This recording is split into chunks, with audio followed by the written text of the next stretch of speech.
Hello, my name is Star, and today I am giving you 10 tips on how to be a better artist. The first half of these are more advice-based, and the last half is a little bit more like, I wish I would have not spent my time doing this stuff. So I'll have timestamps in the description so you can pick and choose, but train. Let's just get into this video. Up first, we have being okay with making bad art. And you want to be okay with making bad art because if not, the train will come for you. No, because if you get upset over one bad piece of art, it will kill your motivation. And I've had that happen to me many times when I make something and I'm not the biggest fan of it, but it would have been so much better if I would have not let it kill my motivation and, upset that I made bad art. It's okay to make bad art. It's part of the process. So be okay with making bad art. It is totally normal. And you may look back on that and be like, wow, because of this piece, I learned so much. Next up is you should set specific goals. What I mean by specific goals, if you make a drawing and you're like, their hands are really off, you should make a goal of it to just draw hands and improve in that. Instead of having multiple at once, I feel like that's a little too much sometimes. So doing specific, and you can have a deadline for it. For me, I don't personally do that because then if I don't succeed in my mind, then I've failed and la la la la. So I usually just do a specific one-on-one at a time. And yeah, I used to try to do multiple things at once, and it was just too much for my brain, and I never actually got the basics of everything. So yeah. This one's pretty important, honestly. Ask your artist friends for advice. Not even your artist friends, just your friends in general for advice. If you show them a piece and they're like, hey, I think you could do this better, take that advice. Or ask for that advice specifically, because usually when I'm drawing, at least, I can tell there's something wrong, but I don't know what it is. And having just another set of eyes on it helps so much, and it probably would have saved me so much time if I would have just asked for help. So don't be shy or nervous. There's plenty of Discords and stuff and all that where you can put in your art and people will tell you what they think. Obviously, nicely. They won't be rude about it. There's a word. It's criticism, but not that kind of word. What's it called? Whatever that word is that I can't think of.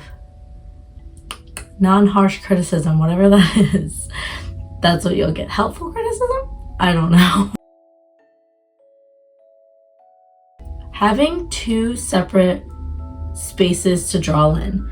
And what I mean by that, I personally have two sketchbooks.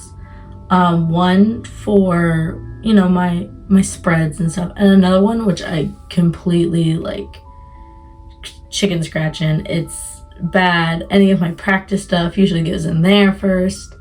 But having that separate sketchbooks really helps, so I can focus on drawing and not just making it look pretty. I have my pretty sketchbook for that, and then I have my I'm just trying to visualize something for that.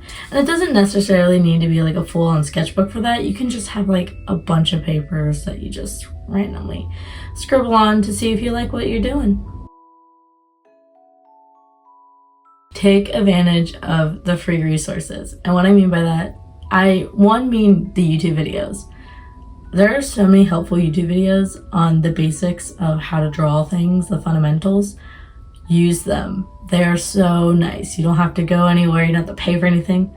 It is at your fingertips. Use them. And if you're doing digital art, use the free digital art apps. They may not have everything you want, but they're good enough for the basics in the beginning. And honestly, you find a way to work around the stuff that they don't have usually. So use your free resources. Pick up an art book. Now, I specifically have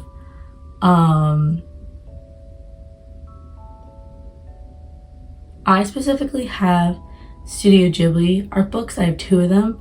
And one, I like the art style, so I want to attempt to draw like that. And a lot of the times they have like a thing by thing, it's not what I mean to say, but a step by step on how they create what they're creating. And it's nice to see inside of those people's minds, and it gives you an idea on how you maybe would do it, or, you know. So yeah, an art book. And you don't even have to buy one, because they are expensive. You can just go to, I'm sure a public library would have some, but if you just go to Barnes & Noble's, open them up and look at them, if you want to take a picture of some of the pages, go ahead.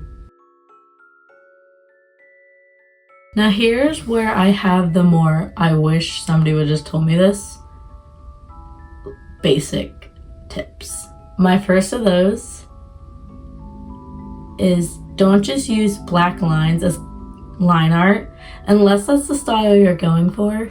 Use color as your line art. I would have saved so many pieces if I would just use colored line art, because it really brings it all together. But I used black and it looks off, and I know why it looks off. It's because I use black as the line art. Again, like I said, it depends on your style and what you're drawing in general. For me personally, colored line art would have been so much better.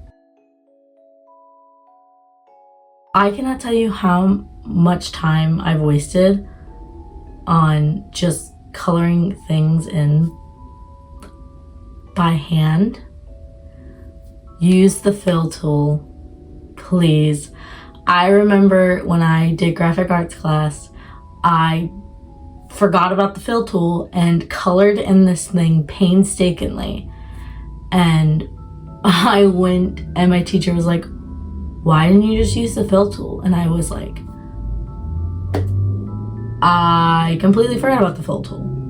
Do not forget about the fill tool. When you can use the fill tool for like basic, you know, your flat colors, use it. It'll save you so much time. Coming from somebody who forgets about the fill tool, use it. I've wasted so much. I probably have at least a day of not using fill tool. Use it.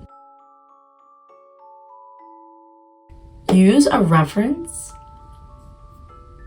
I don't know if this is really a tip, because maybe it's just me. Sometimes I don't feel the need to use a reference, and then when I do that, it always looks, 2 things, wonky or exactly the same as all the other stuff I've made without a reference. If I'm making a face, the face will always look the same. I do not use a reference. I don't know why. I have same face syndrome apparently, because I cannot stop it. Use a reference. It's also good just for knowing where the anatomy and stuff goes. It's really helpful, and just it gives you a base point. It's helpful. It's really, just use a reference. And my last little tip is make a signature, especially if you're doing digital art, because you will need it. I have seen people's artwork get stolen with their signature and logo and everything on it. So it's important you try to figure out something that works for you and, you know, make it personal. And also, if you can, try to find a way to like hide it in, so that way if you ever need to be like, that is my art, and they didn't get rid of the thing because you had another secret little place, you can be like, this is why this is my art. It's really helpful in the long run. But yeah, it's something you may not think you need, but But the day will come and you're like, maybe I should have done that. So yeah. Anyways, those were my 10 tips. Some of them, like I said, were advice, more tip-wise, you know, it was like a mix. But I hope you enjoyed this video, and thank you. This is my first video I'm filming for 600 subscribers. Thank you so much, genuinely. That's crazy to me. Like 6 months ago, I hit 200, so at 600 now, it's crazy. So thank you so much, and I hope you enjoyed this video. And I will see you all in the next video. Bye-bye!